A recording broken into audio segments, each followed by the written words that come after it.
A ver, ya. Amigos, muy buenas noches. Bienvenidos a Cosas Vemos, esta transmisión que se hace lunes, miércoles y viernes, donde tocamos temas de coyuntura, temas de interés general, temas de política, y los viernes, como ya saben, los dedicamos a la bohemia. Hace unos días estábamos platicando en Facebook, debatiendo un muy buen amigo que tienen hoy aquí en la pantalla, que es el licenciado Jaime Talancón, experto en materia electoral, es analista político y también es constitucionalista, es un gran abogado. Tengo tiempo de conocerlo, aunque realmente hemos convivido muy poco, pero es una mente muy estructurada y articulada para exponer sus ideas y para fundar sus puntos de vista. Estaba discutiendo con él y con otro muy buen colega, don Carlos Ferrer, quien es el director de la Unidad Contenciosa Electoral del INE, sobre una resolución que emitió la Comisión de Quejas y Denuncias del INE respecto de los dichos del presidente. Esto derivó en una discusión muy rica en Facebook y quedamos en que mejor nos sentáramos a platicar aquí en el programa y además tomáramos todas sus participaciones y sus opiniones y preguntas. Así que, bueno, pues nuevamente lo presento. Él es Jaime Talancón, abogado constitucionalista, abogado electoralista y analista político. Hola, Jaime, bienvenido, buenas noches. Tu audio.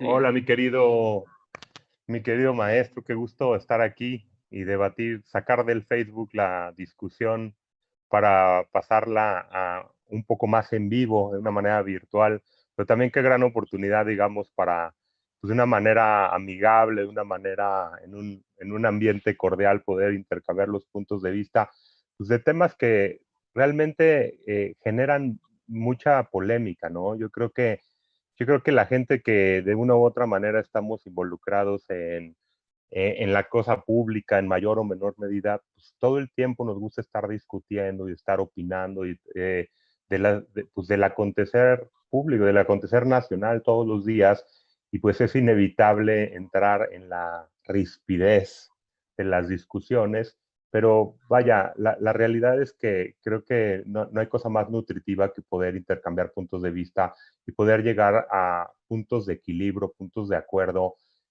partiendo de la base de que a mí francamente no me gusta esta idea de pensar que a favor o en contra de determinadas posiciones eres de un lado o de otro. Yo creo que al final gente como tú, que tengo el honor no solo de conocerte, sino de respetarte como abogado, como profesionista, como un experto en materia electoral, sabemos que al final nuestras opiniones van encaminadas pues a la construcción de propuestas que el día de mañana puedan beneficiar en un mejor país para todos, ¿no?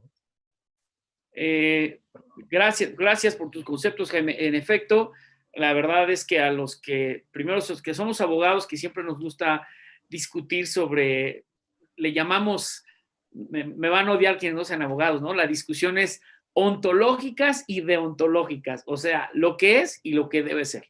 Los abogados siempre estamos metidos en el, a ver, ¿qué dijiste? ¿Cómo? ¿Qué palabra usaste? No, es que quizá lo que tú querías decir es esto y otro. Y si además le sumamos que nos dedicamos a la cosa pública, y nunca antes en México la cosa pública había dividido opiniones como actualmente, como el día de hoy, pues sí, o sea, Jaime y yo hemos tenido discusiones en Twitter, hemos tenido discusiones en Facebook, pero es muy rico hablar con gente inteligente e informada, con gente que, espero que no se escuche mal, pero con gente que, como pasó por la escuela y pasó por una formación, está acostumbrada a decir cada sí, cada no, cada nunca, cada siempre y cada bueno y cada malo, lo voy a sustentar, ¿no? No voy a decir lo que pienso, pero si asevero una cosa, pues voy a mostrar la evidencia. Y a mí me gusta que se dé este ejercicio porque en Facebook todo el tiempo estoy ahí metido y yo invito a las personas que además muy gentilmente leen lo que escribo y me opinan. También creo que estoy contribuyendo justamente a esta, pues una especie de formación extracurricular que les dice, a ver, vamos a discutir, primero vamos a eliminar los insultos, después vamos a tratar de argumentar, etcétera. Entonces, pues, de verdad, saludo que estés aquí, te agradezco mucho, y pues te propongo que, como diría el dermatólogo, vamos al grano Vamos entrándole a nuestros temas y quizá el punto de disenso que tuvimos el día lunes, quizá lo dejaría yo como para ir cerrando la discusión, pero primero quería yo preguntarte así de golpe y porrazo, institucionalidad electoral mexicana. ¿Cuál es tu opinión sobre la institucionalidad electoral mexicana? A ver, al final hay que recordar que la evolución de todas las instituciones, pues por lo general, en cualquier país, en cualquier sociedad, atiende a las necesidades que va teniendo una propia sociedad pues, en la cuestión de cómo ejerce su gobierno, cómo atendiendo las coyunturas del tipo de gobernantes que han tenido, que han ido pasando, y cada país es distinto, o sea, no, la evolución institucional de cada país lleva un ritmo diferente, precisamente porque va haciendo una reacción a la manera en la que se lo va pidiendo esta sociedad. El caso electoral mexicano, pues es un caso muy paradigmático, porque debemos de recordar que debemos irnos un poco atrás, bueno, un poco atrás no, tenemos que irnos a la época del presidencialismo, de un solo partido, donde no teníamos una alternancia de partidos. ¿Por qué? Porque se construye un partido gobierno, un partido que crece de manera paralela al gobierno, que es construido desde el gobierno y que al final es un partido, como le llamaba Vargas Llosa, era la dictadura perfecta, porque si bien es cierto, no era una dictadura la que había en México, pues por 80 y tantos años se mantuvo el mismo partido y cada 6 años se iban pasando la batuta de un presidente a otro. Entonces, no había espacios para la disidencia, no había espacios para otro tipo de ideologías, no había espacios para la participación política que no fuera la que emergiera de un solo partido, que era el PRI.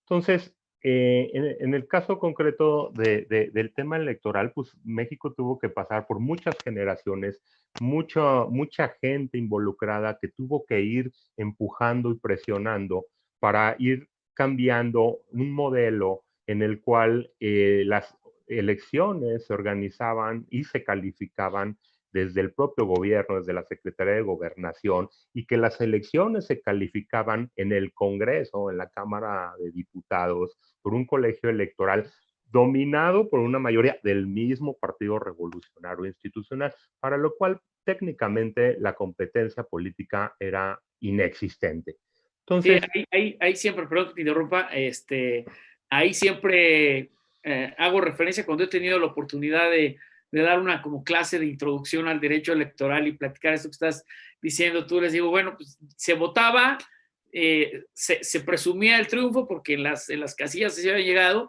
llegaban los diputados a la sesión y decían, bueno, vamos a erigirnos en colegio electoral. ¿Estamos de acuerdo que la elección fue constitucional y legal y limpia? Sí, ok, sí, vámonos. entonces lo que le llaman la autocalificación que terminó en el 96 con la heterocalificación del tribunal, pero perdón, continúa.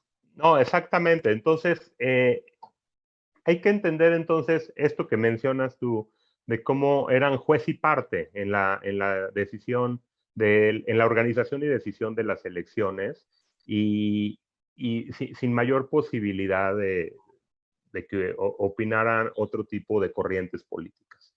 Esta es la necesidad que va llevando a los distintos grupos políticos, no se diga el gran trabajo de la izquierda en este país, de estar impulsando la necesidad de sacar de esta lógica del presidencialismo absoluto que hasta las elecciones organizaba y calificaba al órgano electoral. O sea, es un trabajo de muchas décadas, pero habría que abocarse concretamente de 1900, no, más o menos de 1990 para acá, que digamos que ahí empiezan a ponerse las bases de lo que era un órgano electoral primero ciudadanizado y a partir de 1996 pues, autónomo, ¿no? Completamente autónomo, porque todavía antes de esta ciudadanización si bien el Consejo General del Instituto Federal Electoral estaba integrado por ciudadanos con cierto prestigio y reconocimiento público en la sociedad y todo, el presidente del IFE era, pues, el presidente del Consejo General del IFE era el secretario de Gobernación. Claro. En 1996 cambia esta realidad. Y entonces o sea, yo creo que para quien todavía tiene dudas sobre si algo ha cambiado en el órgano electoral, pues valdría decir que en 1996 tenemos por primera vez un órgano electoral completamente autónomo y tan solo 4 años después, en las elecciones del 2000, se da por primera vez la alternancia en la presidencia de la República. Cierto que ya habían antecedentes anteriores de alternancia a nivel de estados. En Guanajuato había habido lo que llamaban la concertación, ¿no? Que era como negociar, pero que incluso esa concertación atendía a parte de la voluntad de ese presidencialismo absoluto. Era como, bueno, te voy a regalar esto como si fuera una negociación, pero eran negociaciones que se daban cuando sabían que de por medio realmente pues, no habían habido elecciones libres, no había habido elecciones legítimas, no se había elecciones donde genuinamente se garantizara el voto. Y eran no sino hasta la coyuntura de conflicto político que se dan estas concertaciones y dicen, órale, te voy a dar la gobernatura. Y es que les dan Guanajuato, pero antes de eso, en 1988 fue la primera vez que se gana una gobernatura, ¿no? Entonces, hablemos de la institucionalidad electoral. Bueno, pues para mí es una gran noticia que si en 1996 ya tenemos un IFE completamente autónomo, en el año 2000 finalmente se dé la alternancia en la presidencia, creo que no es un mal dato y creo que dista mucho de que se pueda cuestionar una simulación de la autonomía del órgano electoral, ¿no? Y bueno, ya ni hablar de que esa alternancia de 1996 para acá la hemos tenido del PRI al PAN, del PAN al PRI y del PRI al actual gobierno encabezado por Morena, ¿no? Sí, es muy importante lo que señalas y voy a agregar esto. Cuando el primer IFE nace en el 96, digo, venía atrás un proto-IFE y antes un anteproto-IFE, pero digamos que ya el IFE que permitió la alternancia, pues este IFE que encabezaba a Pepe Woldenberg y que tenía como consejeros a Jesús Cantú, Alonso Lujambio, Jacqueline Pechard, una playa de personas. Creo que fue un IFE muy esmerado y que también el poder, que entonces era el poder absoluto, o sea, seguía siendo el poder absoluto, permitió, dijo, a ver, lo voy a decir así, vamos a jugar a la democracia, vamos a permitir que la competencia sea sin tanta trampa como antes. Y bueno, eso permite, como tú bien dices, la transición, pero no solo eso. Por primera vez en la historia, el IFE se erige como autoridad sancionadora e inmediatamente después de la elección le mete un madrazo al PRI porque le inician una investigación sobre un financiamiento paralelo y no... Pemex Gate, ¿no? Exactamente, el Pemex Gate. Y bueno, lo sancionan, los consejeros del INE preparan una resolución, todavía no existía la unidad de quejas y denuncias, no existía el contencioso electoral, esto fue trabajo de la Comisión de Fiscalización del INE, encabezada por Alonso Lujambio, y hacen una resolución en la que sancionan al PRI con 1,000 millones de pesos, porque se descubrió pues, que efectivamente el sindicato de Pemex sacaba dinero de su dinero del sindicato y hacía sería un periplo financiero en varias cuentas e iba a dar a finanzas del PRI. Todo muy bien disfrazado, pero es cuando en el tribunal se construye la teoría esta del levantamiento del velo, en el que dicen, bueno, a ver, si camina como pato y hace cuá cuá y tiene patas de pato y cola de pato, pues es pato. Y también sancionan al PAN por el escándalo Amigos de Fox, otro financiamiento paralelo que encabezaba Lino Corrodi y que al PAN lo sancionan con 600 millones de pesos y al PRI con 1,000 millones de pesos. Y bueno, ese acto es justamente el momento en el que, desde mi punto de vista, no sé si estés de acuerdo, ese es el momento en que los partidos en el poder dicen, ya no más, ya no más personas honorables, autónomas y decentes en el INE. Ya no vamos a permitir que nos pongan un guamazo con la corrupción. Ahora sí, en la siguiente designación, nos vamos a poner todos bien perros en la designación en la Cámara de Diputados. Y creo que ahí, o sea, por hacer su trabajo bien, imagínate ese INE en el 2006. Yo creo que, yo no sé si hubiera ganado Andrés Manuel o no, eso no lo sé, pero habría habido muchísimo más golpe de autoridad en la elección. Eso pienso, ya pasaremos a esa discusión.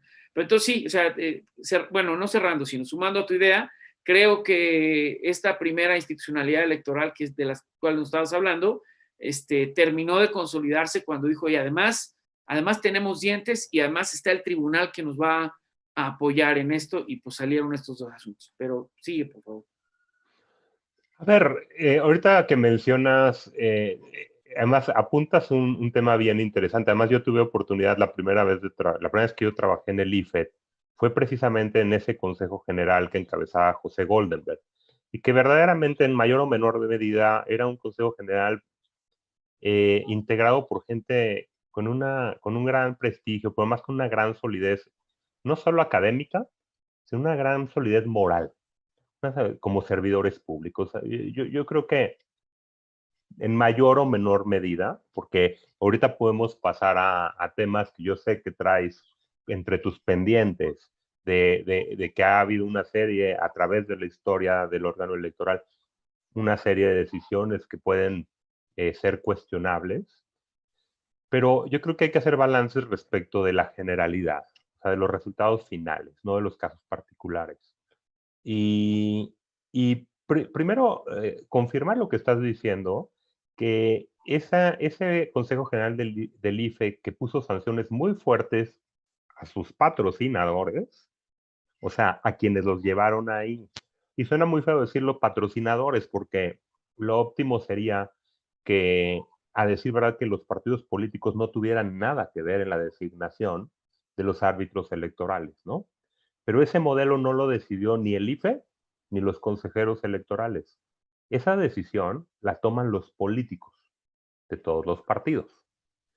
Esa es una. Entonces, a esos consejeros que osaron ponerle sanciones tan fuertes en su momento al PRI y al PAN, siendo que seguramente esos partidos participaron en el proceso para llevarlos a formar parte de ese consejo, les pasaron una factura muy fuerte.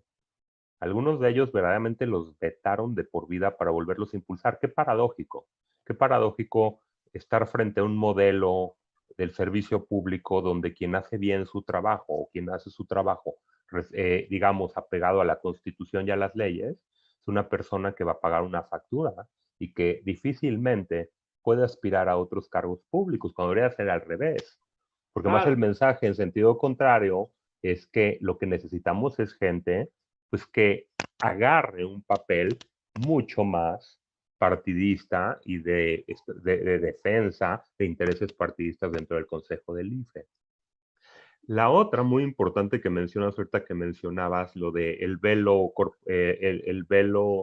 para poder acceder, el levantamiento del velo para poder acceder a las cuentas, para llevar a cabo la fiscalización. Todos estos procesos, hablando de la construcción institucional, precisamente han ido atendiendo en su momento a las necesidades y han tenido que impulsar nuevos mecanismos, y que tampoco ha sido fácil porque han habido resistencias muy importantes. El impulsar mecanismos poderosos de fiscalización para poder hacer una fiscalización genuina y con ello evitar el ingreso en las campañas de dineros que no se conoce su origen, o el exceso de recursos provenientes a lo mejor de grupos del narcotráfico, este tipo de cosas, no ha sido un trabajo fácil y no es un tema resuelto, pero en la medida en que le han dado dientes al órgano electoral, ha sido mucho más fácil poder llevar a cabo este proceso, y no solo eso, sino generar una cultura de legalidad electoral en la cual los actores políticos, partidos y candidatos ya saben que hay una serie de conductas que si pasan la línea les puede costar su propia candidatura o que lo saquen de la jugada, ¿no? El mejor ejemplo, por ejemplo, el caso de Fox. Vamos a hablar del caso de Fox.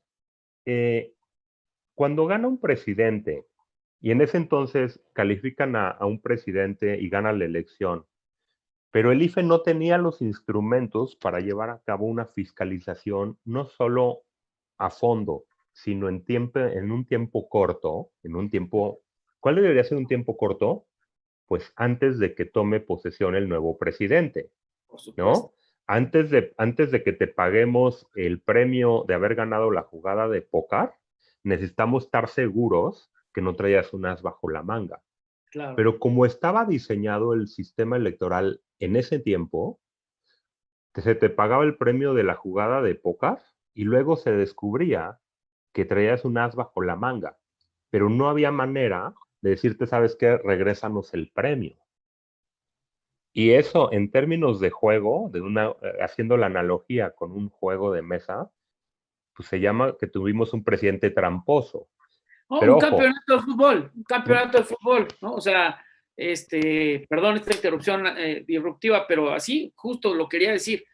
Resulta que ganaste la Copa del Mundo, pero nos dimos cuenta pues, que metiste el gol con la mano, ¿no? exacto. Pero ya que te dieron la copa, Y ya que que no te te lo dieron la copa y que ya está adornando tu sala, resulta que ven los videos y metiste el gol con la mano, pero no hay manera de quitarte la copa de regreso, ¿no? Entonces, pero ojo, volvemos a lo mismo y creo que es muy importante apuntar a tu auditorio que esas reglas electorales no las hizo nunca el IFE, No, ni no, los no, consejeros. no, Los no, no. consejeros en toda la historia del órgano electoral han operado con lo que los políticos han decidido que son sus reglas del juego. Así Y si es. hay mucha capacidad para hacer fiscalización en tiempo y forma o de identificar las sanciones y sancionar o incluso determinar que alguien cometió una falta y sacarlo de la jugada, eso no lo deciden los consejeros, sino los políticos. Los políticos que después se quejan de que esos consejeros son parciales o no hacen lo suficiente. Bueno, esa es la historia del IFE y así se logró el principio de neutralidad para que no intervinieran los gobernantes. ¿Te acuerdas cuando Fidel Herrera pintaba todas las escuelas del color del PRI en Veracruz? Todas las escuelas. Bueno, Yo, y así. yo te enseño el cinturón azul del Estado de México en los 90s y los puentes peatonales de Naucalpan y Tlalnepantla tenían ese asqueroso y vomitivo color azul del pan, ¿no? Así, puentes peatonales en el periférico, las macetas de los parques. Pero el PRD hacía lo mismo donde gobernaba, las pintaba de amarillo. Y además, esta moda que impuso, pues yo creo que fue Salinas, ¿no? El que, bueno, ya me estoy saliendo del tema electoral, pero nada más de que cada quien quiere hacer su imagen corporativa, ¿no?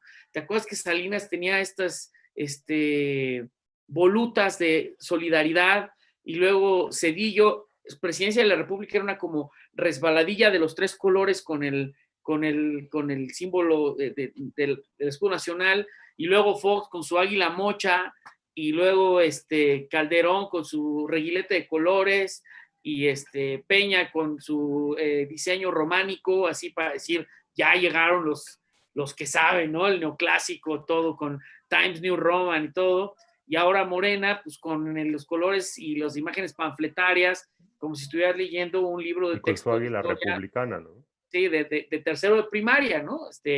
Así, Villa, Zapata, no sé qué, como si estuvieras viendo ahí una presentación en PowerPoint de los héroes. Entonces, sí, sí, y qué tal los colores, ¿no? Ahora los colores del gobierno, pues son el color de Morena, ¿no? Yo espero que no se les vaya a ocurrir pintar una escuela de sus colores, ¿no? O pintar, no sé, porque esos son los excesos de poder y se lo señalas muy bien, pero continúa con tu idea. No, vaya. Bueno, primero terminar la idea en términos de que de que, pues así poco a poco se han ido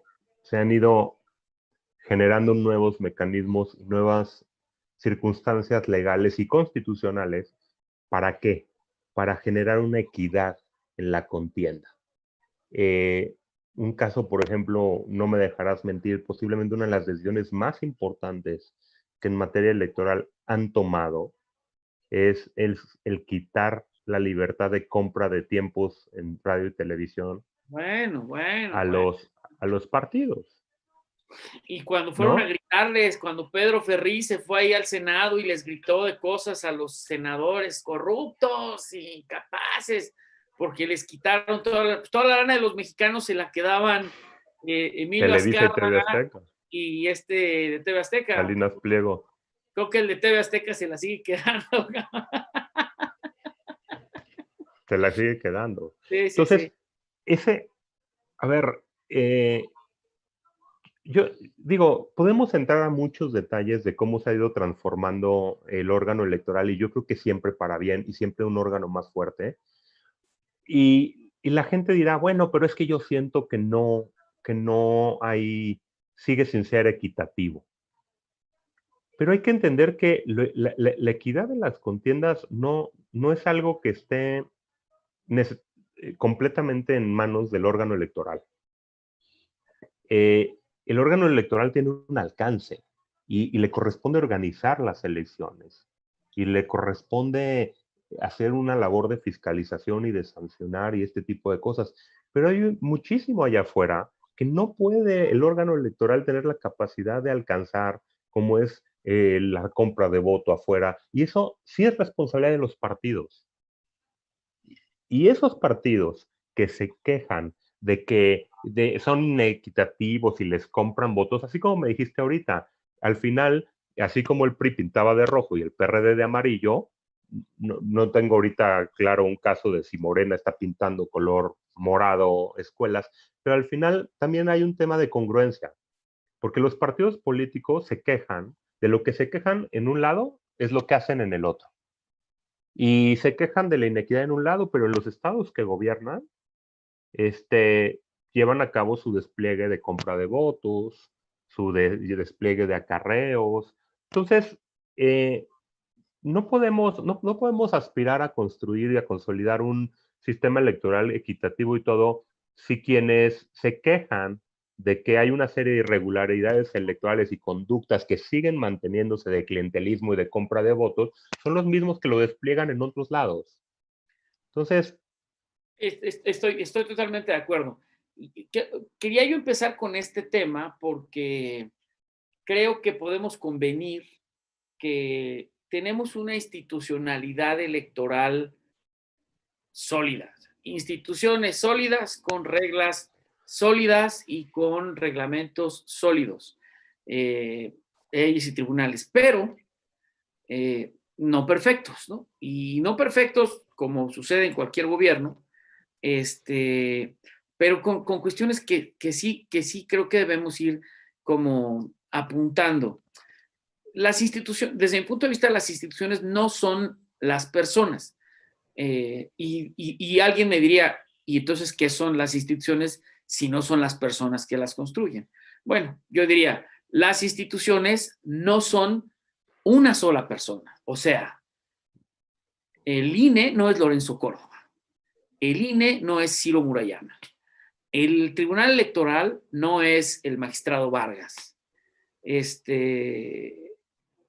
Y entonces me está llegando un mensaje de nuestros amigos que nos están viendo, déjame lo leo. Paulina nos está haciendo el enorme favor de preguntarnos, considerando la cantidad de tiempo de la autonomía del INE, ¿consideran que es totalmente independiente o falta trabajo para lograrlo? ¿Por qué no le contestas tú y luego le contesto yo? bueno,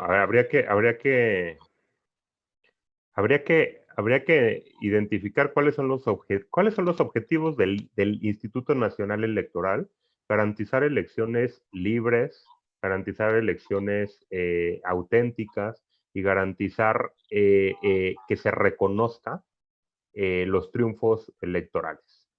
de quien gane. O sea, que se respete la voluntad popular, que se respete a cada ciudadano de este país que fue a votar pues su voluntad, la voluntad que ejerció en las urnas. Pero ella pregunta más de la autonomía. Si el INE es ahorita suficientemente autónomo o qué le hace falta para ser más autónomo.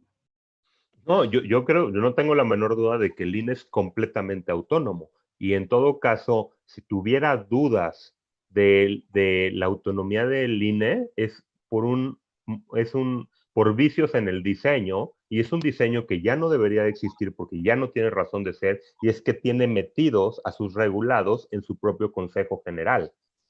Es decir, imagínate que el órgano que regula a las televisoras tuviera en la mesa de consejo donde se toman las decisiones a Televisa, a TV Azteca, a Milenio, a todas las televisoras, tomando decisiones. O sea, es cierto que no tienen voto, pero sí tienen mucha voz. Y no solo tienen mucha voz, a lo mejor no tienen voto dentro del Consejo General del INE, pero sí tienen voto en los congresos, que cuando algo no les gusta pueden hacer una reforma constitucional y sacarlos. Porque Sí. ya tenemos un caso así. Entonces, ¿es completamente independiente y autónomo? Yo creo que no, porque lo va a ser completamente independiente y autónomo cuando sus mecanismos de autonomía no dependan de la posibilidad de que un partido mayoritario, sea el que sea, tenga la posibilidad de hacer una reforma constitucional que mañana los elimine por completo. Entonces, Sí. claro que no es completamente independiente y autónomo, pero en términos de operación, en términos de lo que es su trabajo, yo sí creo que es completamente autónomo y que lo ha demostrado a través, desde el año 1996, ha demostrado las garantías de autonomía. Gracias. Paulina, yo estoy de acuerdo con algo de lo que dice Jaime, pero disiento en lo otro. Creo que autonomía orgánica institucional la tiene. O sea, ahorita puede estar reunido Lorenzo Córdoba y su Consejo General de tomar decisiones. Nadie les va a decir que no las tomen, nadie. O sea, son perfectamente independientes, tienen personalidad jurídica, la Constitución los protege, tienen solamente a través de juicio político pueden ser reconvenidos, etcétera, ¿no? Hay una autonomía institucional. Ahora, políticamente, ¿qué tan autónomos sean? Pues te voy a contestar como le contestaría a cualquiera cuando me pregunta, ¿qué tan autónomo políticamente puede ser un árbitro de fútbol? ¿Qué tan autónomo puede ser un juez? Pues tan autónomo como su ética y sus principios se lo permitan y hasta donde alcance su moral pública. Porque tenemos jueces muy, muy buenos y tenemos jueces que de repente dan vergüenza. Tenemos árbitros muy buenos y de repente árbitros que dan vergüenza. Y hemos tenido históricamente en el INE a árbitros muy, muy buenos, muy discretos, muy constitucionales, y hemos tenido árbitros medio estrambóticos. Y aquí voy entrando al tema que nos trajo a esta discusión. Últimamente creo que tenemos, no todos, creo que tenemos algunos de los árbitros, algunas de las personas que forman parte de ese instituto y que jalan marca mediática, creo que están teniendo un arbitraje muy protagónico e imprudente. Y lo que nos prometieron cuando entraron es que iban a aplicar la ley, pero con prudencia y que sin protagonismo. Y aquí yo estoy viendo que traen un protagonismo, sobre todo el consejero presidente, trae a AMLO aquí, y AMLO trae al consejero presidente aquí, y entonces uno le dice y el otro le contesta. Y cuando empezó esta decisión de bajar los sueldos y todo, el primero que empezó a brincar fue justamente el consejero presidente. Yo me lo encontré en un evento en Cámara de Diputados y empezó a quejarse de que el INE está bajo amenaza y todo. Bueno, pues primero, ahorita, o sea, ya no se hizo ninguna reforma electoral que afecte al INE en lo más mínimo. En la parte de los sueldos, bueno, eso sí, pero se ampararon y lo ganaron. Pero no ha habido ninguna reforma constitucional que afecte al INE. ¿Hay intenciones de que haya reforma? Sí, pero estas solamente se van a poder hacer a partir de después del 21. Entonces, regresando a la pregunta, y quién sabe, porque si hay revocación de mandato, pues eso es un proceso electoral, entonces tampoco va a poder haber legislación que afecte esa elección o ese periodo de auscultación de 2022. Así que el único momento para haber reformas electorales pues va a ser en 2023, si es que se llega a ese momento. Pero ya resumiendo tu pregunta, Paulina, pues sí, sí hay autonomía, pero también no es, como toda institución, no está ajena a las pasiones, errores y virtudes de quienes las encabezan, ¿no? Perdón, continúa mi querido Jaime. A ver, no, yo quisiera retomar una idea porque, mira, por supuesto, lo último que vengo a hacer aquí es defensor de nadie, pero sí quiero retomar una idea de que tú dijiste que las instituciones están mucho más allá de las personas y que, por supuesto, el Instituto Nacional Electoral no es ni Ciro Murayama ni Lorenzo Córdoba. Claro. Precisamente, como en su momento el IFE no era Luis Carlos Ugalde, Así es. ni José Goldenberg. O sea, Así es. y al final esa es la valía de los órganos colegiados. Así es. Esa es justo la valía de los órganos colegiados. Nos puede gustar uno, nos puede gustar otro, podemos identificar con uno, respetar a unos a otros. En cada Consejo General del órgano electoral, del IFE ayer y el INE hoy, hemos identificado gente valiosísima académicamente y todo, y gente que decimos, oye, no entendemos qué hace aquí. Sin embargo, esas personas no hacen el trabajo de todo el órgano. Y a decir verdad, quienes hemos tenido la oportunidad de conocer al Instituto Federal Electoral y ahora Instituto Nacional Electoral, sabemos que es más, esos consejeros que forman el Consejo General del INE, ni por poquito constituyen lo que es el INE en su totalidad. ¿No? Que su trabajo de verdad lo hacen, primero, un servicio profesional electoral que tiene muchos años y tiene una calidad impecable, y esos son los que nadie ve. Esa es, digamos, la gente permanente que no llegaron ahí por cuotas políticas, ni grillando, ni en el cabildeo, no. Esa es gente que ha ganado sus lugares a partir de concursos públicos y han llegado a esas posiciones y se han especializado. Es la gran valía del sistema electoral mexicano.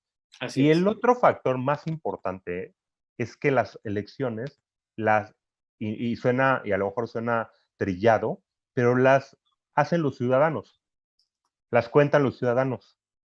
Ellos cuentan los votos, y los son ciudadanos que llegan ahí por un sorteo al azar, donde no hay manera de que haya intervención, digamos, de otro tipo de factores políticos para que sus ciudadanos un día les hablen por teléfono y les digan, ¿qué crees? Salió tu bolita sorteada y ganaste. Así es. Esa es la valía del Instituto Nacional Electoral. Entonces, dado que el Instituto Nacional Electoral no es ni Lorenzo Córdoba, ni Ciro Murayama, ni los demás integrantes del Consejo, más allá de si el presidente del INE se le considera que tiene una serie de confrontación con el presidente o no, me parece que al INE no se le debe calificar por la manera de manejarse de su presidente, sino por los resultados, digamos, completos que da el Instituto Nacional Electoral. Y los resultados completos que da el Instituto Nacional Electoral fueron que, sin titubeo, reconoció el triunfo del presidente Andrés Manuel López Obrador y de todas las cámaras y sus mayorías en las cámaras. Y a mí, ahí yo, por ejemplo, diciendo de lo que ha planteado el presidente López Obrador, de que es que fuimos tantos votos que le fue inevitable hacernos fraude. No, en 2012 no dijo nada parecido. El INE no iba a hacer fraude de ninguna manera. Lo que sí es que, y aquí quizás sea uno de nuestros disensos, es qué hubiera pasado si la elección se cierra y si hubiera habido si hubiera sido como en 2006, INE yo no hubiera tengo reaccionado. No, yo no tengo. Mira, a lo mejor, mi querido Andrés, yo creo que se vale cada quien tener sus puntos de vista. Yo he vivido el sistema electoral como ciudadano, como funcionario del IFE, como funcionario del Tribunal Electoral, como abogado de partidos políticos. Yo me acuerdo que llegaba a elecciones como abogado de partido político y todos todos los candidatos perdedores, todos, si algo tienen en común, adivina qué es. A todos les Fraude. hicieron fraude. A Claro, todos les hicieron fraude. Y tú lo claro, sabes. claro. Y todos, antes del sistema, antes de ir al día del cómputo para el día miércoles que se abren que se hace un reconteo de votos, todo esto, todo el mundo te dice, en tal urna me hicieron fraude, la embarazaron. Y en los casos en los que sí se podía corroborar, obviamente uno tomaba nota y se podía corroborar, se abría la urna, se hacía un conteo y no solo no les habían embarazado sus urnas, sino que a veces hasta les quitaban votos al que decía que le habían embarazado. ¿Por qué? Claro. Porque a la hora que revisas, pues hay errores humanos y un voto de una u otra manera, y hasta salían con menos votos. Entonces, Pero mira, es que ahí voy. Creo que sin saberlo estamos encontrando el meollo del asunto. Yo trabajé en el Instituto Electoral de la Ciudad de México durante 7 años y incluso llegué a ser su director jurídico contencioso. Me consta el profesionalismo de las personas que trabajan en los órganos electorales. Sin embargo, el diseño de estas instituciones electorales trae a un órgano de gobierno a ciudadanos famosos, con prestigio, que al principio sí fueron necesarios. Por lo que voy a decir, se parece a lo que decía Giovanni Sartori de que, bueno, a lo mejor ya no era necesario tanto plurinominal en México porque fueron muy necesarios cuando había un partido hegemónico, pero ya después ya no tantos, ¿no? Y que, por cierto, nadie ha recuperado esas reflexiones para ahora que se quejan de los plurinominales.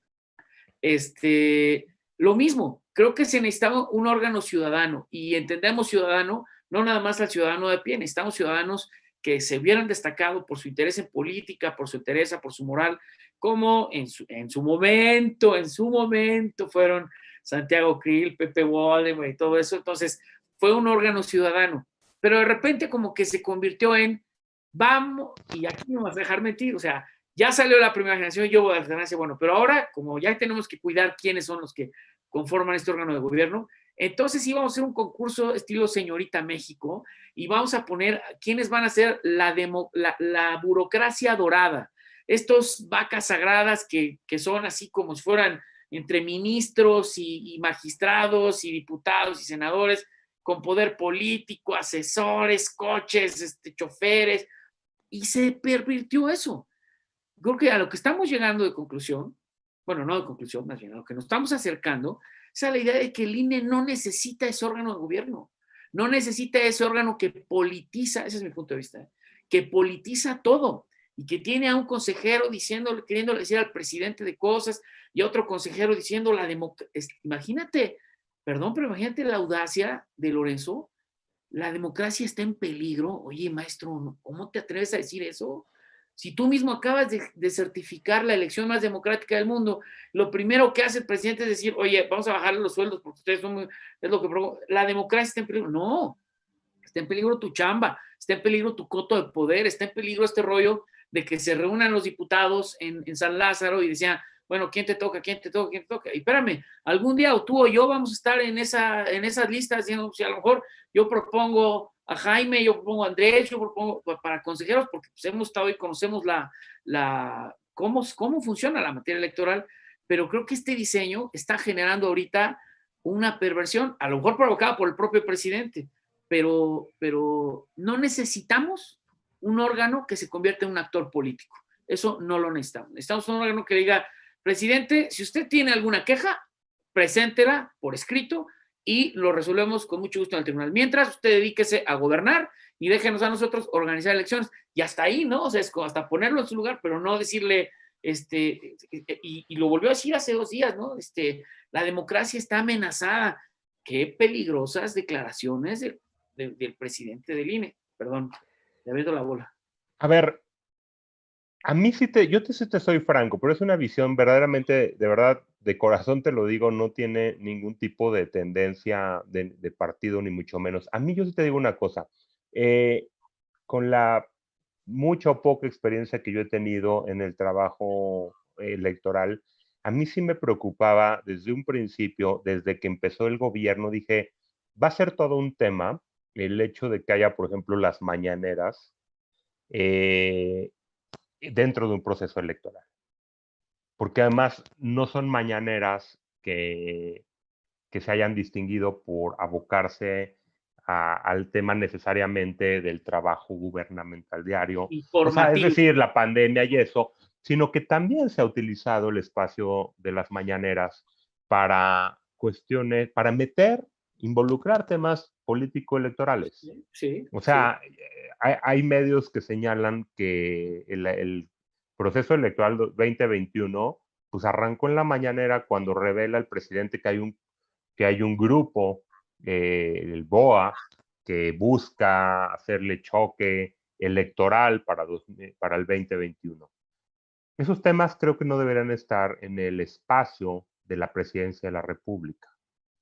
Sí lo creo, y sí creo, y te digo con mucho afecto que si yo fuera el presidente del INE o un consejero del Consejo General del INE, sí creería que tendría que haber un llamado de atención para que, pues no sé si para suspender las mañaneras, pero sí para evitar pronunciamientos relacionados al proceso electoral. Pero esto no es nuevo, además, mi querido Andrés. Esto se viene haciendo desde que tengo memoria, desde que estaba Cedillo. Fue el primer Consejo General del IFE, donde ese Consejo General del IFE hacía exhortos al presidente de la República a mantener la neutralidad cuando ni siquiera habían reglas en la Constitución, como hoy sí sucede, en materia que obligan a la neutralidad. Es que, muy bien, muy bien. Espérame, no hay disidencia. Yo coincido. A ver, el 134 es muy claro. Y yo creo que en más de una ocasión el presidente ha estado, ya se ha salido de la raya del 134. Pero no porque llame al voto, ni no. Simplemente porque la propaganda gubernamental no puede implicar promoción personalizada. Ya, va pronto. Ya dicen que afecte la contienda electoral. Bueno, alguien me diría, no estamos en la contienda. Y perdón, pero ahí sí entran también los criterios puñeteros del Tribunal Electoral, que empezó a decir, no, es que si no hay llamado al voto y si no estamos en campaña, y alguien me dice en el INE, no, espérame, es que sí estamos en proceso porque hay 2 procesos que se suspendieron y están ahorita por la pandemia y todo. Bueno, o sea, nos vamos a meter con esos pruritos, o sea, vamos a ser así de precisos, aguas, porque entonces todo lo que se diga de cualquier actor político tiene que estar perseguido por una lupa. No, pues el presidente, por supuesto, se le olvida que hay 2 procesos que están suspendidos y que están por la pandemia porque se iban a reponer las elecciones. Yo critico lo que dijo el presidente en ese día y lo escribí, no ¿El por presidente materia, López Obrador o el presidente del INE? no, el presidente López Obrador, Ah. AMLO, me pareció a mí grave lo que hizo, pero no en materia electoral, jamás lo relacioné con la materia electoral. No, lo grave es en materia de transparencia. O sea, a ver, ¿cómo me dices tú, cómo sales tú a decir, miren, me llegó esto, anónimo, que te lo hizo llegar quién sabe quién? Perdón, pero tú no eres periodista. Tú sí estás obligado constitucionalmente a decir quién te lo dio, pues eres el presidente. No estás protegido por ningún derecho de confidencialidad como lo estaría Carmen Aristegui. Y no puedes decir, pues me llegó a las manos y entonces, como dicen las mamás, y si tu amigo te dice que te avientes al barranco, te avientas. O sea, si yo te escribo una carta de amor pornográfica, Andrés Manuel, ¿la vas a leer en la mañanera también? Porque pues todo lo que te llega anónimo lo vas a leer. Obviamente, y esto ya es elucubración mía, obviamente hay un operativo de opositor, pero no lo tiene que descubrir el presidente. Pues si en la llamada que tuvieron Loret de Mola con Enrique Krause, Héctor Aguilar Camín y Jorge Castañeda y la impresentable de Amparo Casar estaban diciendo eso, tenemos que buscar y tenemos que pelear y tenemos que llegar y hay que ir a ver a la corte en corto, hay que pedirle a los ministros que le tumben la ley. Todo esto se dijo y Enrique Krause los regañó a todos y les dijo, y todos tenemos que entrarle, así no nomás estar opinando, o sea, claro, es parte del juego democrático. Y Héctor Aguilar Camín diciéndole a sus amigos de la secundaria Patria o no sé qué, no, sí, porque este pendejo, no sé qué, así se refirió al presidente, este pendejo inmamable, algo así, hay que ir a la corte y hay que ir a la Casa Blanca. Estas cosas se dijeron, por eso yo estoy seguro que esa madre de documentos seguramente estuvo redactada o por Enrique Krause, o por Héctor Aguilar Camín, o por los dos, pero no los voy a acusar de traición a la patria ni de conspiración. Entonces, parte o sea, los agarraron poniéndose de acuerdo, ¿no? Entonces, O sea, sí, ¿tú sí crees que el documento de la BOA inocentemente lo elaboraron personajes sí, opositores al presidente? absolutamente lo creo, absolutamente lo creo. Pero no le veo nada de malo. O sea, No, no, últimamente no tiene nada de malo. A lo mejor lo único que tiene de malo es que aparezca en su listado de bloque autoridades electorales. Pero me parece verdaderamente inocente pensar que alguien ponga esto en papel, suponiendo sin conceder que así fuera, y que pues, de pronto llegan y le tocan a la puerta del Palacio Nacional y les dejan ahí el sobre y le es dan que, este ruido, pues sí me suena como ganas de hacer ruido es que con, no, un, bueno, con no, una hay, conspiración, ¿no? claro, ahí podríamos estar de acuerdo en lo verosímil o no, y estamos entrando, no me importa que sea la parte final de la charla porque está poniendo buena, si es necesario le pedimos a nuestros amigos de México que la prolonguen un poco, pero yo veo lo siguiente, yo he estado en campañas de uno, de otro color, en uno y otro estado, y no te sorprendería la candidez de muchas personas. Cuando estamos hablando no sé, si hubiera una reunión de burócratas electorales como tú y yo lo hemos sido alguna vez, pues todos haríamos hasta chistes negros sobre elecciones, ¿no? Jajaja. Pero cuando te enfrentas con candidatos o con personas que patrocinan, que no entienden de política y que dicen, voy a inventar esto es hipotético, por favor, o sea, lo aclaro. Imagínate un empresario que diga, yo no lo soporto, ya, a ver qué hace, ¿no? A ver que la ONU venga y lo quite, que no es que entonces le tienen que No, no, presentar, eso es lamentable.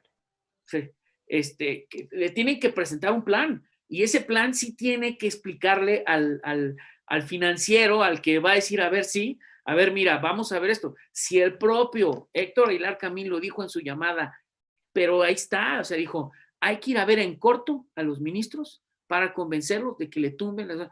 Pues es lo mismo que si hubiera dicho, hay que contactar a las autoridades electorales. Ahora, sí se me hace que cuando le llegó eso al presidente habría dicho, ay, papacito, o sea, y eso es lo que ya no se vale tanto, porque yo, si hubiera sido el presidente y me llega eso, pues yo lo filtro a la prensa, ¿no? O sea, se lo doy a John Sí, Ackerman. mira, ese es otro tema, ¿no? Yo creo que las formas del presidente pueden gustar o no. Sí creo que el país atraviesa por temas verdaderamente complicados y muy graves para perder el tiempo hablando de algo que además, como tú bien dijiste, es legítimo. Que alguien quiera ganarle en las urnas en 2021, está padre. No sé por qué tomar el tiempo de Estado para atender cosas de esto. Ya volvemos a lo mismo, ya no es candidato, ya es presidente. A mí sí me gustaría, en la etapa final de tu programa, mi querido Andrés, señalar que lo que mencionó el presidente del INE en términos de que está en riesgo la democracia, yo creo que no está del todo exagerado si tenemos tantita memoria. Toda esta institucionalidad electoral con lo que empezamos esta charla atiende a combatir ese presidencialismo exacerbado que buscaba decidir elecciones. No es menor, y el presidente yo creo que lo sabe, porque el presidente sabe mucho y el presidente sabe mucho de historia. Y a decir verdad, yo creo que entiende muy bien cada palabra que dice, que decir que él como presidente se va a ser guardián de la democracia y que él como presidente se va a ser defensor de que no haya fraudes. Yo creo que si esas palabras las hubiera dicho un presidente de la República cuando el presidente López Obrador era candidato, yo creo que le hubiera dado algo. Yo creo que hubiera azotado la mano sobre la mesa diciendo, así no se puede, así no se juega.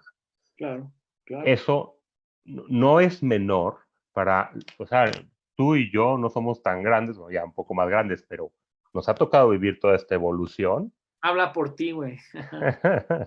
Nos ha tocado vivir toda esta evolución y no es menor que el presidente se quiera asumir como el guardián de las elecciones, como ahora sí que no es propaganda, pero sí, México ya tiene guardián de las elecciones. Ojo, que puede ser perfectible, que le falta mucho, por supuesto le falta mucho. Oye, que si ganan mucho, ganan poco, ese es otro cantar, que se arregla en otro lado. Sí. Pero la institución ha sido el resultado de muchas, muchas décadas y muchísima gente valiosísima de este país que ha logrado construir lo que hoy tenemos y que mermarla, pues nos costaría un retroceso de muchos, muchos años.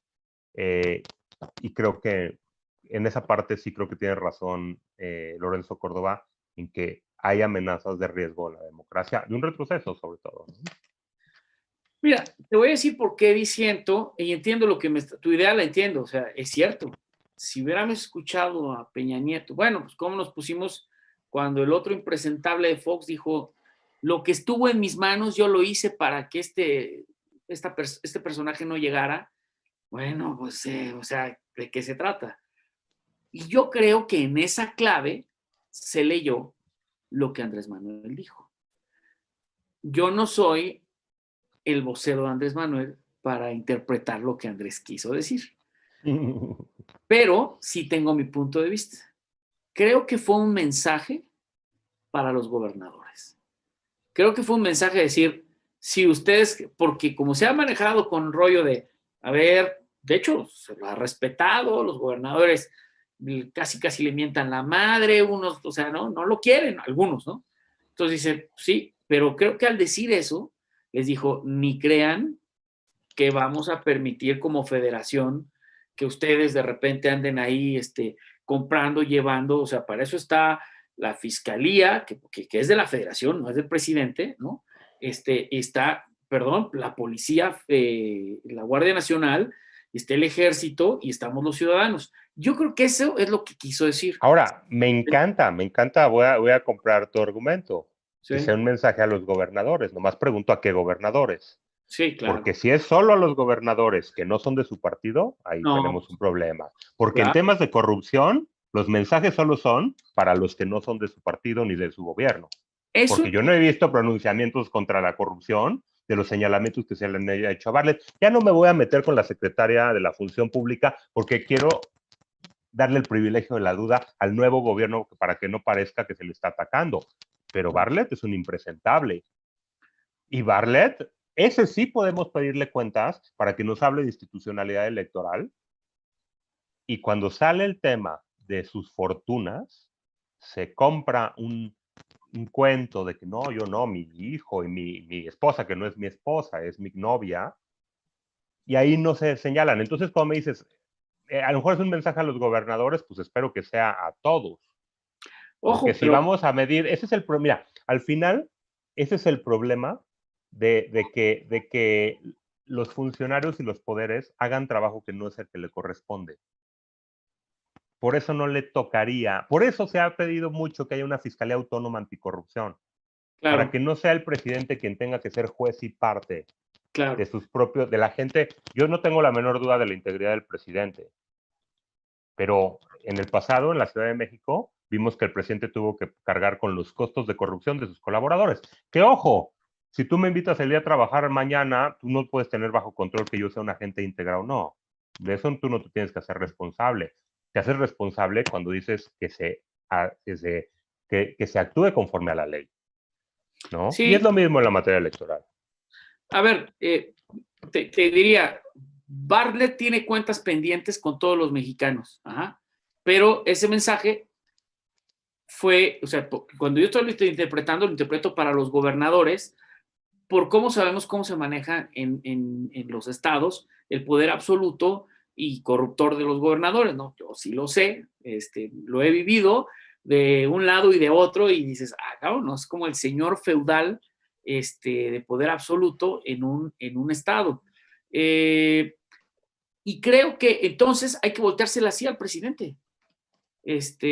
Ok, sí va a vigilar, señor presidente, qué bueno que vigile, y vigile también, y hay que decirle, vigile también lo que sucede en Veracruz, porque de repente la prensa señala algo que pasa en Veracruz y nadie dice nada. Nadie Entonces, dice nada.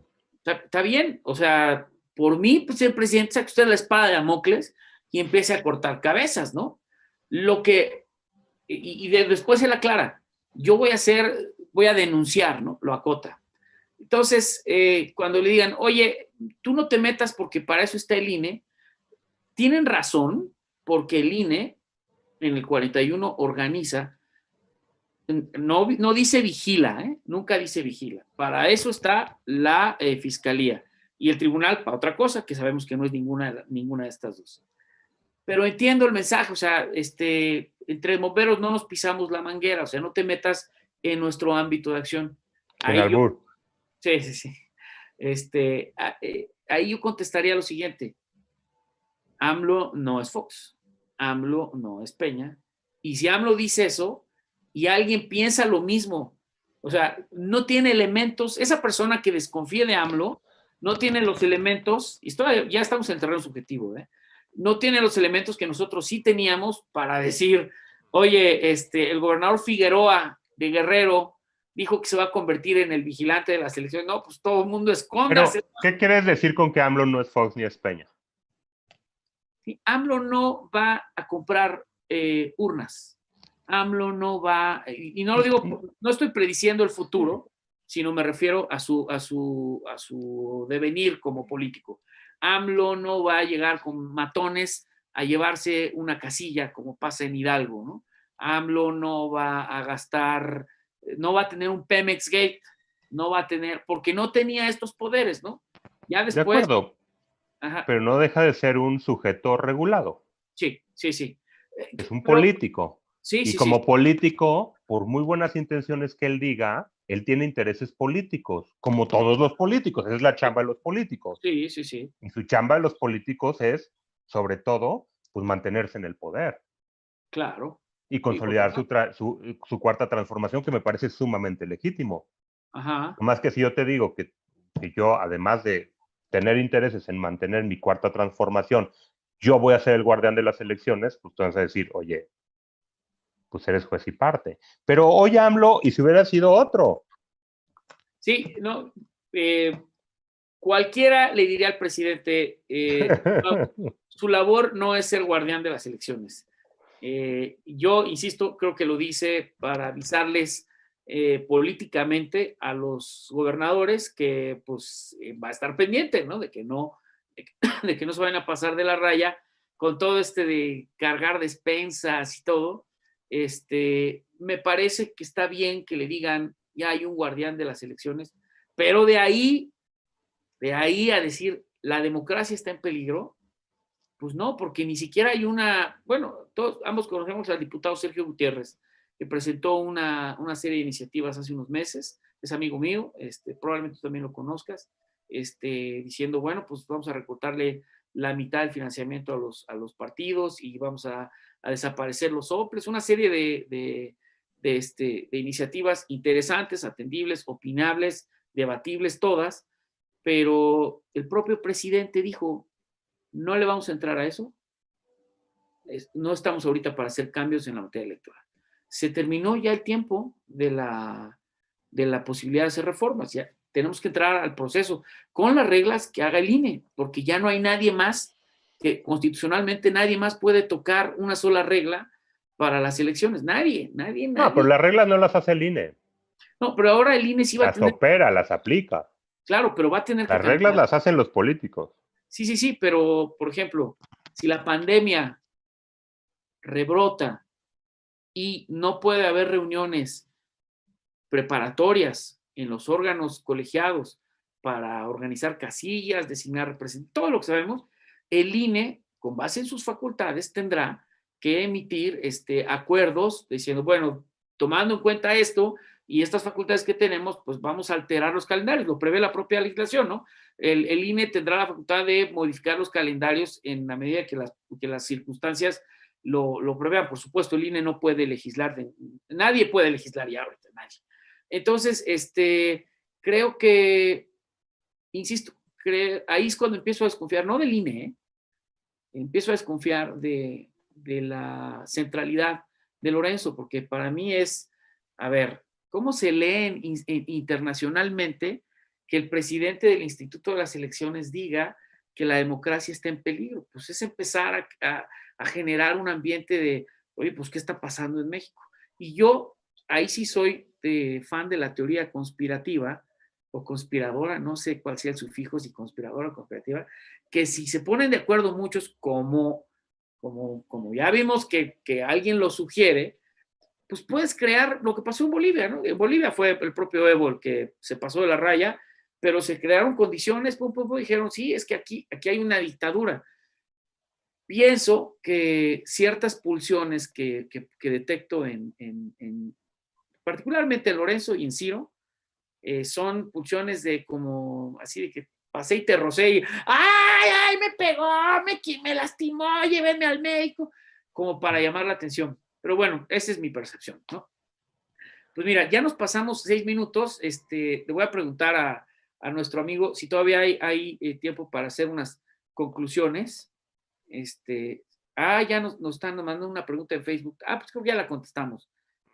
Sí. Jorge Páramo nos pregunta, ¿cada cuándo eligen al consejero presidente y quién toma esas decisiones? Pues, a ver, nuestro invitado que le diga la información que tiene y yo le digo la información que tengo. A ver, no recuerdo ahorita los años exactos, me parece que duran de 9. 7 a 9 años, 9 años duran, cada Sí. uno en su cargo, los designan de manera escalonada y el proceso lo lleva a cabo, bueno, hay un proceso diseñado tanto en la Constitución como en la ley, que primero hay un grupo de académicos de cierto prestigio, que en teoría son los que le dan, no en teoría, son los que le dan la dosis de imparcialidad al proceso de designación, para que cualquier persona que atienda la convocatoria que se hace pública, pues, y que cumpla los requisitos, puedan revisar sus perfiles, puedan llamarlos a una entrevista y de todas las entrevistas de este proceso, proponer a la Junta de Coordinación Política de la Cámara de Diputados un grupo de ternas para designar cada uno de los puestos del Consejo General del INE. Y finalmente es la Cámara de Diputados sobre estas ternas que propone este grupo técnico, ¿no? El que decide quién va a quedar o quién no va a quedar. Así funciona la designación del Consejo General del INE. Así es. Y mira, Jorge Páramo, en el caso del consejero presidente, pues escogen a los consejeros, pero además hay una elección ex profeso para ver quién es el consejero presidente. Esto va en disonancia con la naturaleza de los órganos colegiados, así como se venía o como se viene dando en el mundo, en México sobre todo, que es la elección entre pares de su presidente. Aquí los diputados dicen, nosotros desde ahorita escogemos quién es el presidente.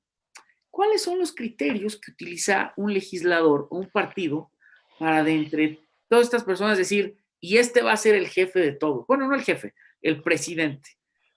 Pues yo la verdad pienso que sí hay criterios políticos, ¿no? Así, de intereses, de es mi cuate o no. Eso pasó con José Boldenberg, pasó con Luis Carlos Ugalde, con Valdés Zurita y ahora con Lorenzo Córdoba. Y otra cosa que también, pues, lo voy a decir de refilón, apenas ahorita se está pensando en la paridad, pero cuando la paridad ya era una obligación establecida por el Tribunal Electoral en la designación de candidaturas y que se buscaba la paridad horizontal, la chingada, que cada ayuntamiento y todo, pues resulta que el INE sí puede tener más hombres que mujeres, ¿no?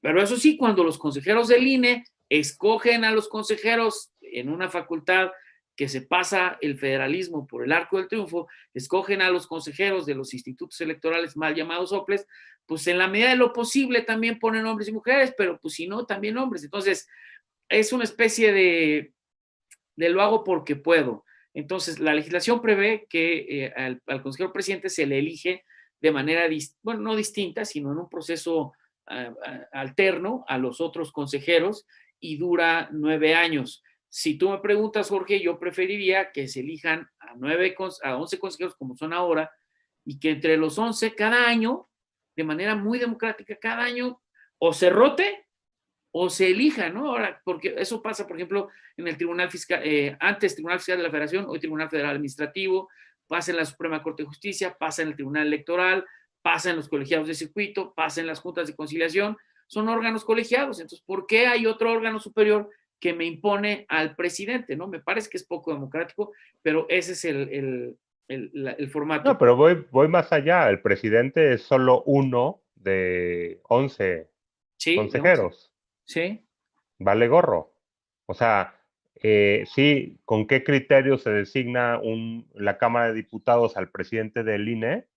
Pues básicamente con los mismos criterios que designan los otros 10, por criterios estrictamente políticos Y subjetivos. y subjetivos. Sí, O sí, sea, sí. lo que no tendría que suceder, atendiendo a lo que dice, es que ninguno de ellos ha designado por la Cámara de Diputados, por las fracciones parlamentarias de los partidos, Así porque es. ellos son los regulados de ese órgano y ese modelo tiene que cambiar si no queremos que, o sea, ¿cómo queremos que un órgano no sea politizado si de origen es politizado? Sí, yo haría lo siguiente, que sé que no lo van a querer hacer, pero a ver, haz una convocatoria nacional y haces una convocatoria nacional en la que les haces exámenes a todas las personas que estén interesadas, que tengan conocimiento sobre la materia, y de esos sacas a un grupo, pero no sacas a 20 para 7 ternas, a 21 para 7 ternas, no, sacas a 200. Hay 200 mexicanos que pueden ser, y de esos los insaculas. Cualquiera de estos puede ser un excelente consejero y los Me insaculan encanta. los Y me diputados. encanta lo que dices porque justo así lo he pensado. Ok, que de este grupo, el mismo proceso, pero en vez de pasarles ternas a la Cámara de Diputados, le pase una bolsa de 20. El que salga de estos 20, que sean 10 mujeres y 10 hombres, el que quieras es una bala, el que Claro, quieras. Y claro, salga por bolita de sorteo. claro. Muy griego el pedo, claro. Se acabó. Pero No, no, el tema es dejemos de simular. Y nos estamos quejando de lo que nosotros hacemos. Y cuando los partidos son mayoría, hacen lo mismo que se quejaron cuando al PRD lo dejaron fuera los de mayoría. Es como cuando llega el amigo, el amigo de la escuela mayor y es el que pega. Pero cuando te vuelves mayor, pegas, ¿o cómo? exacto, exacto. Seamos congruentes. Qué gusto, mi querido Andrés. Oye, igualmente, pues cerremos. Déjame ver si hay alguna otra pregunta en YouTube para además no quitarte más tiempo. No, Pues, no, yo encantado, lo que quieras. como pueden ver, aquí habemos dos personas que medio conocemos la materia, tenemos opiniones encontradas, pero podemos dialogar y nosotros los invitamos a que el que quiera subirse a una de estas discusiones, la próxima vez le abrimos la línea y podemos discutir. La verdad, o sea, hablamos de generalidades. Ya habrá tiempo y le pido y le tuerzo la manita a Jaime para que en el futuro podamos hablar de otros rubros y también nos haga el favor de acompañarnos Sofía, que también entiende muchísimo de temas electorales, y que podamos estar discutiendo ya temas en lo particular. Vamos a hablar de candidaturas independientes, vamos a hablar de algunas sentencias, sin jalar sin descobijar. Yo he sido litigante. Fui funcionario electoral hasta el 2007, hasta septiembre de 2007, y después me volví asesor y litigante. Entonces, me ha tocado estar de los dos lados como a ti y no me queda duda que la materia electoral sí es una estructura institucional que funciona y funciona como si fuera un reloj, pero que a veces quienes la encabezan sí pueden inclinar, sobre todo en decisiones no numéricas. Las decisiones numéricas que son los votos, esos ahí están, ¿no? Pero las decisiones de criterio sí a veces están salpicadas de subjetividad, porque son seres humanos, y esa subjetividad algunos la atribuimos a veces a intereses ocultos, influencia de algún partido u otro, y que tenemos que, como bien dice Jaime, dejar, a lo mejor estoy equivocado, a lo mejor no es así, a lo mejor es un sistema que funciona perfectamente y esto no pasa, pero yo lo digo como bien lo señalaba Jaime, cuando me ha tocado perder, lo digo, oye, pues es que estos tramposos, ¿no? No lo haré con Jaime porque lo respeto mucho, pero un día vamos podemos debatir casos específicos que a mí me han tocado, ¿no? Tengo los pelos de la burra en la mano para decir, por favor, ¿no? ¿Con qué clase de gente estábamos lidiando? Pero, en general, defiendo la institucional electoral. Hace unos días tuiteé, y te he dedicado al presidente. No podemos estar torpedeando a los actores, que finalmente Lorenzo también tiene su derecho de expresarse, aunque sí lo estaba haciendo como presidente del INE, pero tiene derecho a expresarse, Ciro tiene derecho a expresarse. No podemos empezar a cuestionar desde antes al órgano electoral. Si tenemos pruebas, con todo respeto, presidente, si tienes pruebas en contra de Lorenzo, preséntalas e iniciémosle juicio político. Si tienes pruebas en contra de Ciro, hay que presentarlas. Y hasta ahí. Sí.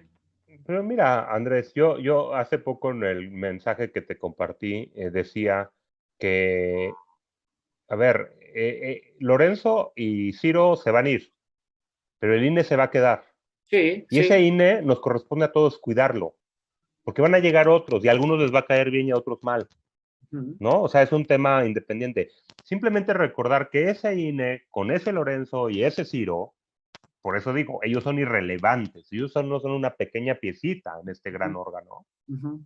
Ese es el mismo órgano que en 2014 reconoce a Morena como partido político y 4 años después reconoce que Morena gana la presidencia de la República. Así es. Entonces, perdón, esos son los resultados que debemos de evaluar de si el órgano está funcionando o no está funcionando. Así es. No otras cosas. Oye, es que en decisiones menores y pequeñas echaron la mayoría. Bueno, primero, al ser un colegiado, las decisiones se toman por mayorías. Y esas mayorías no son 2. Esas mayorías son 6 o 7, ¿no? Sí. O 11. Ajá. No, es decir, quiero pensar cuál es la mayoría contra la minoría. Ya. Entiendo. Pero las decisiones del órgano, al órgano se le evalúa por sus resultados concretos sobre cuál es su fin. Así es. Y su fin fue reconocer sin titubear esas elecciones. Sin titubear. Y a Morena sin titubear. Entonces no se puede decir que no los quieren y eso. No sé si se caigan bien o mal, pero últimamente es irrelevante para la democracia mexicana si se caen bien o mal. Claro. ¿No? Pues muy bien, no tenemos más preguntas, ha sido verdaderamente un gustazo, compruebo lo que ya sabía yo. Qué gusto, mi querido Andrés, muy agradable. Conversador, y pues te invito a que sigamos hablando de temas de estos o de otros, desde luego, estos porque pues no son muy cómodos a los dos, pero hay temas más interesantes y hay más temas sobre todo. Tanto electorales como políticos. Sigan a Jaime en sus redes. ¿Me puedes decir cuál es tu Twitter, por favor, Jaime? Mi Twitter es @_talancón_. Y ya, pues básicamente esa es la que uso para estos fines. Pues sigan a Jaime porque siempre tiene buenas reflexiones. Es frontal, no le saca el parche. Entonces, si le dicen, les contesta y hace bien. Mi querido Jaime, muchas gracias. Oye, un placer, mi querido Andrés, y las veces que sea, encantado de que echemos el cotorreo. Y a ver si te puedes conectar el viernes para que escuches las canciones y todo, ¿no? Y ahí sí nos ¿A qué hora se conectan? ¿A las 9? A las 9 igual, dura 2 horas la transmisión por México y después ya me conecto yo directamente en el Facebook Live y le sigo peligrosamente hasta las 3, 4 de la mañana le hemos pegado con las guitarras y todo. La verdad, está muy divertido. Ahí nos vemos el viernes. Sí, claro. Muchos saludos a Sofía. Gracias por tu participación. No, encantado. Gracias por invitarme. Y estamos puestos para la próxima, entonces. Te mando un abrazo fuerte. Y gracias al auditorio, además. Sí, gracias a todos por el favor de su atención y sus preguntas. Esto además queda grabado, entonces pues ya los demás podrán verlo, incluyendo nuestro querido amigo Lorenzo Córdoba. Un abrazo y a todos les agradezco mucho su atención. Sigamos construyendo ciudadanía y nos vemos el viernes a las 9 en Cosas Vemos con una botella para empezar bien el fin de semana, ¿ok? Hasta luego. Gracias, Jaime. Buenas noches. Hasta luego. Bye.